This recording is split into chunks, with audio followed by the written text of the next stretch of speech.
अहो ऐकलत का? दूध फ्रीज मध्ये ठेवायचं राहिलं असं तर उठ आणि ठेव. मी काय उठणार नाही, मला लय झोप आलेली. अहो दूध नाही ठेवायचं फ्रीज मध्ये. मग जर लाईट बंद करायची असेल तर उठायचं आणि बंद करायचं. सगळ्यात शेवटी तू आलेली, मी नाही. अहो ऐका तसं हे मी काय म्हणते ते. आज दिवसभर तर तू तुझंच ऐकतोय ना, आता रात्री पण तुझंच ऐकायचं काय? झोप आता गपचूप. अहो कशाला फालतूचं डोकं लावताय?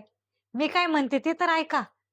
मी काय म्हणते, आता रक्षाबंधन आलंय ना, तर मी आठवडाभर आधी माहेरी जाऊ का? एक आठवड्यासाठी? ते पण माहेरी? अहो वर्षातून एकदाच तरी येतो रक्षाबंधन. ह्यावेळेस जाऊ द्या ना 8 दिवस आधी मला.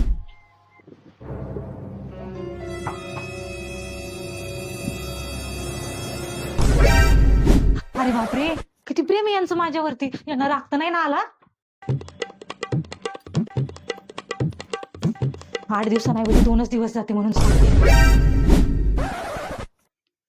सायकीवर कपडे घेतो. एक काम करते, मोठी बॅग पण घे बरं. याच्यात जास्ती कपडे बसेन. कमीत कमी महिनाभर तरी राहील ती. काय करू राहिले तुम्ही हे? अगं तुझ्या बॅगी भरतोय, तुला जायचंय ना. एवढ्या रात्री? अरे मग सकाळी तुला उशीर होईल ना जायला.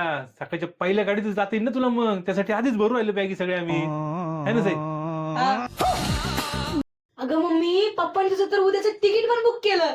हा, आणि रिटर्न तिकीट एक महिन्याचं. अजिबात टेन्शन घेऊ नको, आरामात जातो. अरे देवा, मला वाटलं हे लोक माझी किती काळजी करतात, माझ्याशिवाय अजिबात राहू शकत नाही. पण हे तर मला माहेरी हाकलण्याची तयारी करू राहिलेत आणि उत्तावळे झाले. अरे बापरे. पप्पा मम्मी बघा ना किती आनंद झाली, कशी ना. पळत गेली. हा ना. आमची अजिबात काळजी नको करू, आम्ही आनंदात राहू.